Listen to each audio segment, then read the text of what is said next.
সংবাদ সবাইকে স্বাগত জানাচ্ছি আমি ফিরোজ তোহা। শুরুতে সংবাদ শিরোনাম জানিয়ে দেব এই মুহূর্তে হাতে পাওয়া সর্বশেষ গুরুত্বপূর্ণ আপডেট বাংলা সংবাদ। শুরুতেই থাকছে বিএনপির যুগ্ম মহাসচিব শহীদুদ্দিন চৌধুরী অ্যানি বলেছেন, দেশনেত্রী বেগম খালেদা জিয়া মুক্তি পেলে দেশের গণতন্ত্র মুক্তি পাবে, জনগণ মুক্তি পাবে।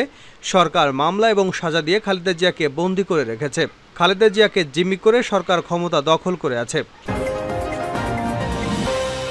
এবারে জানাবো নারায়ণগঞ্জের রূপগঞ্জের বরপা এলাকায় জঙ্গি আস্তানার সন্দেহে 4 তলার একটি বাড়ি ঘিরে রেখেছে পুলিশের অ্যান্টি টেররিজম ইউনিট।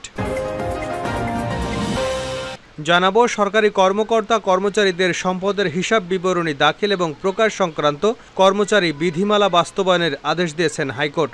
একই সঙ্গে বিধিমালা বাস্তবায়নে কী পদক্ষেপ নেওয়া হয়েছে এ বিষয়ে আগামী 3 মাসের মধ্যে অগ্রগতি প্রতিবেদন দাখিল করতে বলা হয়েছে।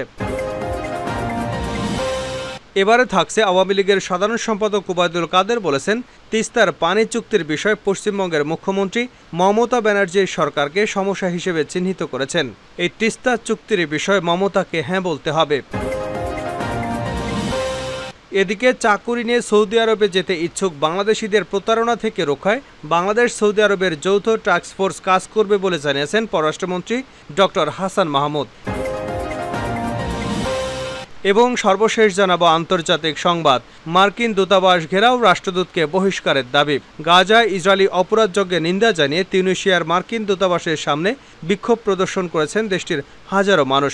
বিক্ষোভের সময় জমায়েত থেকে ইসরায়েলের প্রতি ওয়াশিংটনের অকুণ্ঠ সমর্থনের নিন্দা এবং তিউনিসিয়া থেকে মার্কিন রাষ্ট্রদূতকে বহিষ্কারের দাবি জানানো হয়। এতক্ষণ শিরোনাম শুনছিলেন, এবার বিস্তারিত। প্রিয় দর্শক, আপনি যদি এই চ্যানেলে নতুন হয়ে থাকেন, ভিডিওটি দেখতে দেখতে চ্যানেলটি সাবস্ক্রাইব করে আমাদের সঙ্গেই থাকুন। আর এই ভিডিও সম্পর্কে আপনি আপনার মূল্যবান মতামতটি কমেন্ট বক্সে জানিয়ে দিন। আর হ্যাঁ প্রিয় দর্শক, জানিয়ে দিন ভিডিওটি কোথা থেকে দেখছেন। বিএনপির যুগ্ম মহাসচিব শহীদুদ্দিন চৌধুরী অ্যানি বলেছেন, দেশনেত্রী বেগম খালেদা জিয়া মুক্তি পেলে দেশের গণতন্ত্র মুক্তি পাবে, জনগণ মুক্তি পাবে। সরকার মামলা ও সাজা দিয়ে খালেদা জিয়াকে বন্দী করে রেখেছে। খালেদা জিয়াকে জিম্মি করে ক্ষমতা দখল করে আছে। খালেদা জিয়া অসুস্থ মুমূর্ষু অবস্থায় আছেন, তাকে স্নো পয়জনিং দিয়ে হত্যার চেষ্টা করা হচ্ছে। এর দায়ভার বর্তমান প্রধানমন্ত্রীকেই বহন করতে হবে।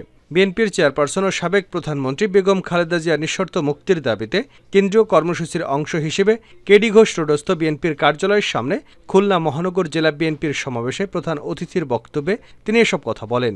আগামীতে আন্দোলনের জন্য নেতাকর্মীদের ঐক্যবদ্ধ থাকার আহ্বান জানিয়ে শহীদুদ্দিন চৌধুরী অ্যানি বলেন, আন্দোলনের জন্য এখন থেকেই প্রস্তুতি গ্রহণ করতে হবে। ঐক্যবদ্ধ আন্দোলনের মধ্য দিয়েই বেগম খালেদা জিয়াকে মুক্ত করতে হবে। খালেদা জিয়া মুক্ত থাকলে দেশের মানুষের বুকের উপর দিয়ে রেললাইনের অবৈধ চুক্তি হতো না, দেশে দুর্নীতি দুঃশাসন হতো না, স্বৈরশাসন হতো না। তিনি মুক্ত থাকলে সর্বজনীন নির্বাচনের মাধ্যমে জনগণের সরকার ক্ষমতায় থাকত।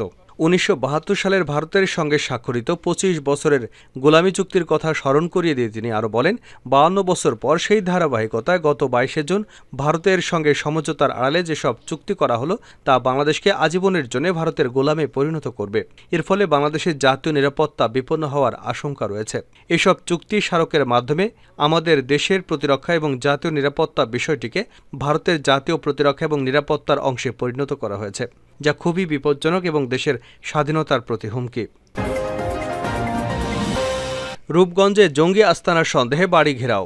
নারায়ণগঞ্জের রূপগঞ্জে বরপা এলাকায় জঙ্গি আস্তানার সন্দেহে 4 তলা একটি বাড়ি ঘিরে রেখেছে পুলিশের অ্যান্টি টেররিজম ইউনিট।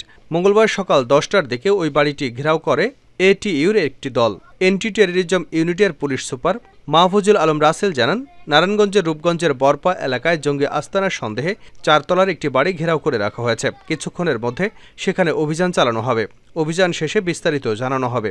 এদিকে একটি সূত্রে জানা গেছে, জঙ্গি সন্দেহে সম্প্রতি এক নারীকে কক্সবাজার থেকে গ্রেপ্তার করা হয়। তার দেওয়া তথ্য মতে নারায়ণগঞ্জের রূপগঞ্জের বরপা এলাকায় ওই বাড়িটি ঘিরে রেখেছে এটিইউর সদস্যরা। এলাকাবাসী জানান, 8 বছর আগে ব্রাহ্মণবাড়ি এলাকায় জাকির হোসেন নামের এক সৌদি প্রবাসী এই 4 তলা বাড়িটি নির্মাণ করে ভাড়া দেন। বিভিন্ন সময় অপরিচিত লোকজনের এই বাড়িতে যাওয়া আসা রয়েছে বলে জানা গেছে। সরকারি কর্মকর্তা কর্মচারীদের সম্পদের হিসাব দিতে হবে হাইকোর্ট। সরকারি কর্মকর্তা কর্মচারীদের সম্পদের হিসাব বিবরণী দাখিল এবং প্রকাশ সংক্রান্ত কর্মচারী বিধিমালা বাস্তবায়নের আদেশ দিয়েছেন হাইকোর্ট। একই সঙ্গে সংশ্লিষ্ট বিধিমালা বাস্তবায়নে কী পদক্ষেপ নেওয়া হয়েছে এ বিষয়ে আগামী 3 মাসের মধ্যে অগ্রগতি প্রতিবেদন দাখিল করতে বলা হয়েছে। এ সংক্রান্ত রিটের প্রাথমিক শুনানি নিয়ে মঙ্গলবার বিচারপতি মোহাম্মদ নজরুল ইসলাম তালুকদার ও বিচারপতি কাজী ইবাদত হোসেনের সমন্বয়ে গঠিত হাইকোর্ট বেঞ্চ এ আদেশ দেন। আদালতে রিটের পক্ষে শুনানি করেন রিটকারী আইনজীবী সুবীর নন্দী দাস। অন্যদিকে রাষ্ট্রপক্ষে ছিলেন deputy attorney general A K M. Aminuddin Manik. এর আগে গত 1 জুলাই সরকারি কর্মকর্তাদের সম্পদের হিসাব আইন অনুযায়ী দাখিল এবং ওয়েবসাইটে প্রকাশের নির্দেশনা চেয়ে হাইকোর্টে রিট দায়ের করা হয়। হাইকোর্টের সংশ্লিষ্ট শাখায় সুপ্রিম কোর্টের আইনজীবী সুবীর নন্দী দাস রিটটি দায়ের করেন। পরে রিটকারী আইনজীবী সুবীর নন্দী দাস বলেন, সরকারি কর্মকর্তা কর্মচারীদের সম্পদের হিসেব আইনে উল্লেখিত যথাযথ নিয়মে কর্তৃপক্ষের কাছে দাখিলের পাশাপাশি ওয়েবসাইটে প্রকাশের নির্দেশনা চেয়ে রিটটি করেছে। রিটে মন্ত্রিপরিষদ সচিব, জনপ্রশাসন মন্ত্রণালয় সচিব, স্বরাষ্ট্র মন্ত্রণালয় সচিব, দুদকের চেয়ারম্যান এবং বাংলাদেশ ব্যাংকের গভর্নর সহ 10 জনকে বিবাদী করা হয়েছে। তিস্তা চুক্তির বিষয়ে মমতাকে হ্যাঁ বলতে হবে। আওয়ামী লীগের সাধারণ সম্পাদক ওবায়দুল কাদের বলেছেন, তিস্তার পানি চুক্তির বিষয়ে পশ্চিমবঙ্গের মুখ্যমন্ত্রী মমতা ব্যানার্জির সরকারকে সমস্যা হিসেবে চিহ্নিত করেছেন। তিনি বলেছেন, মমতাকে রাজি করাতে হবে। তিনি এতদিন না বলে আসছেন, তাকে হ্যাঁ বলাতে হবে, না হলে ভারতের সংবিধান এটি অ্যালাউ করে না। তাদের রাজ্যকে বাদ দিয়ে ভারত সরকারের এই চুক্তি করার সুযোগ নেই। সোমবার বিকেলে তেজগাঁও জেলা আওয়ামী লীগের অফিসের সামনে আওয়ামী লীগের 75তম প্রতিষ্ঠা বার্ষিকী উপলক্ষে আলোচনা সভায় তিনি এসব কথা বলেন। এর আয়োজন করে ঢাকা মহানগর উত্তর আওয়ামী লীগ। প্রধানমন্ত্রীর ভারত সফরের বিষয়ে ওবায়দুল কাদের বলেন, যেসব সমস্যার সমাধান হয়নি, ভারতের নতুন সরকার তার সমাধানের চেষ্টা করছে। আলোচনা ইতিবাচক হয়েছে। তিনি বলেন, তিস্তার পানি নিয়ে সবাই বলে চুক্তি কেন হলো না। ভারত একটা ফেডারেল রাষ্ট্র, সেখানে কেন্দ্রীয় সরকার ইচ্ছা করলে কোনো রাজ্য সরকারের অধীনে পানি বা অন্য দেশকে দিতে পারে না। এটা ভারতের সংবিধানে লেখা আছে। এর আগে যখন গঙ্গার পানি দিল তখনকার পশ্চিমবঙ্গের জেপি বসু বলেছিলেন, তারা রাজি ছিল বলে আমরা পেয়েছি।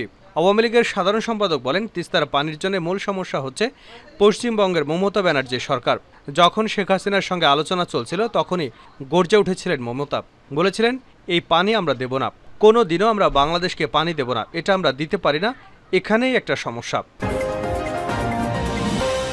শেষ করছে আন্তর্জাতিক সংবাদ দিয়ে। মার্কিন দূতাবাস ঘেরাও, রাষ্ট্রদূতকে বহিষ্কারের দাবি। গাজায় ইসরায়েলি অপরাধযোগ্যের নিন্দা জানিয়ে তিউনিসিয়ায় মার্কিন দূতাবাসের সামনে বিক্ষোভ প্রদর্শন করছেন দেশটির হাজারো মানুষ।